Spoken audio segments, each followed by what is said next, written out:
भगवान की कथा के प्रति जो रुचि होती है वो खत्म हो जाती चली जाती है। इसलिए पूर्व जन्म के पाप से हरि कथा न सुहाए, जैसे ज्वर के बेग से भूख विदा हो जाए। अब वो जो बालक था दासी पुत्र, वो बेचारे का पहले कथा नहीं सुहाती थी, लेकिन एक दिन गुरुजी उसको बड़े प्रेम से उसका नाम रख दिया। संत लोग ऐसे मन से किसी का जो नाम होता रख देते हैं, तो उसका नाम रख दिया हरिदास। बोले हरिदास। और एक दिन जब भोजन कर रहे थे तो थाली में उनका बच गया। बोले ले इस प्रसाद को खा ले। और जब संतों का जूठा भोजन प्रसाद खाया तो उसके अंदर जो पाप रहे उनके पूर्व के, वो सारे सब चले गए। और गुरुजी महाराज उस हरिदास की तरफ नेत्रों में देख लेते थे बीच बीच।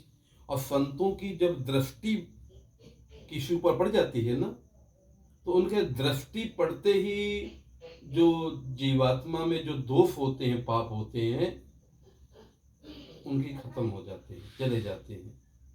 कहते ना, मुख दीखत पातक हरत परसत कर्म बिलाय, पूरब जन्म के भाग्य से संत मिले ही जब जाए। तो जब आदमी के कहते ना, मुख दीखत पातक हरत, उनके मुख देखने से मनुष्य के पाप नष्ट हो जाते हैं। अब परसत कर्म बिलाही, स्पर्श करने से कर्म दोष मिट जाते हैं। अब वचन सुनत मन मोहगत, वचन सुनने से मन का मोह मिट जाता है। पूरब भागत मिलाही, तो पूर्ण भाग से मिलते हैं। तो जब उसमें बढ़िया बेचारा कथा सुनते सुनते 4 महीने जब गुजर गए, उसको बड़ा आनंद आने लगा। गुरु जी जब चतुर्मास हो गए, चलने लगे, तो वो हरिदास जो था बोले गुरु जी हमें भी चलना आपके साथ। बोले नहीं, तुम्हें अभी घर में रहना है। बोले गुरु जी आपने कहा तो है कि घर में घर जो होता है एक मोह का जंजाल होता है, और उस मोह रूपी दलदल में जो फंस जाता है तो भक्ति तो हो नहीं पाती। और घर तो अंधकार है, अज्ञान का कुआं है। और वहां पर जहाँ पत्नी पुत्र परिवार माया, और उस माया में आदमी मोहग्रस्त हो जाता, अंधा हो जाता है, और उसको अच्छा बुरा कुछ समझ तो सूझता नहीं है। तो इसलिए आप कहते भी हो, न कोई किसी का माता है, न पिता है, न पत्नी है, न पुत्र है। संसार के जितने रिश्ते नाते हैं ये सब झूठे हैं। माया झूठी है, परिवार झूठा है, रिश्ते झूठे हैं, कोई किसी का नहीं होता। और हर जीव को अपना आत्म कल्याण करना चाहिए, रिश्तों के मोह में नहीं पड़ना चाहिए। इसलिए गुरु जी हम आपके साथ जाएंगे। बोले नहीं, अभी तुम्हारी माँ है, अभी तुम्हारी माँ है, और उस माँ की सेवा करो।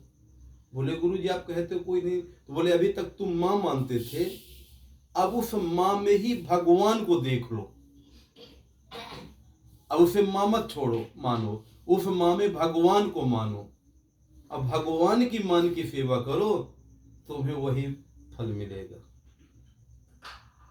तो जैसे संसार में जब हम जो है किसी के प्रति निष्ठा हमारी हो जाती है कि इसमें ही हमारा भगवान बैठा हुआ है, इसमें जिस भी जीव में मान लो, माता में भी भगवान बैठा है, पिता में भी भगवान बैठा है, गुरु में भी बैठा हुआ है। जितनी भी 84 लाख योनियां हैं, ऐसा कोई जगह नहीं है जहां अपना ईश्वर न बैठा हो।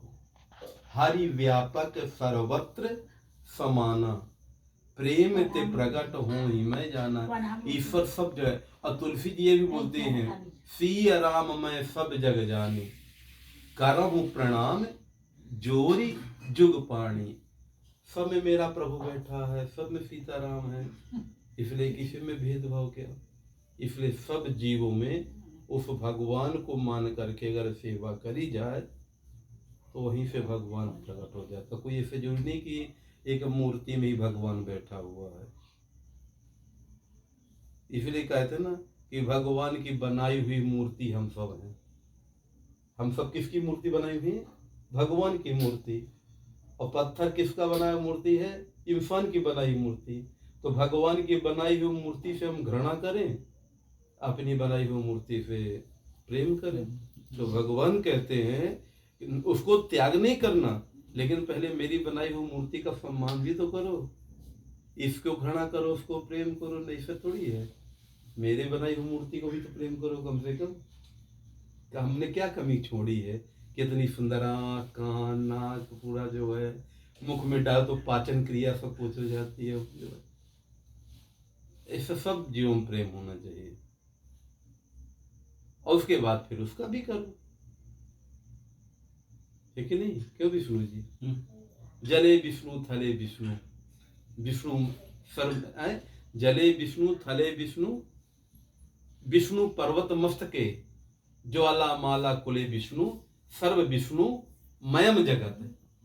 जल में भी मेरा विष्णु है, थल में भी मेरा विष्णु है, पर्वत की चोटी में भी मेरा विष्णु है, अग्नि की लपटों में भी मेरा विष्णु है। सर्व विष्णु मयम जगत, सारा विश्व ही मेरा स्वरूप है। जब भगवान विराट स्वरूप दिखाए है ना, तो सब भगवान में है। भगवान से अलग कुछ है ही नहीं। चाहे जल हो, चाहे अग्नि हो, चाहे पेड़ हो, चाहे पौधा हो, मनुष्य हो, जीव हो, चींटी, सब कुछ भगवान का ही अंग है। तो क्यों किसी से घृणा करो? इंसान को सब ज्यादा प्रेम करना सीख जा सकते। इसलिए बताते एक सत्य हो ना, कि भगवान की पूजा करने से ज्यादा श्रेष्ठ सबसे प्रेम करना है। ईश्वर से प्रेम करना, ईश्वर की बनाई हुई मूर्तियों से प्रेम करना, लेकिन भगवान की बनाई हुई मूर्तियों से प्रेम को, तो भगवान से प्रेम तो अपने आप हो ही जाएगा। किसी एक नहीं, किसी माँ के बेटा को तुम डांटो मारो और माँ से अच्छी बात, तो माँ नाराज नहीं होगी। भगवान की बनाई हुई मूर्ति से प्रेम तो करो, भगवान तो खुद अपने आप तुम्हें अपना मानेगा।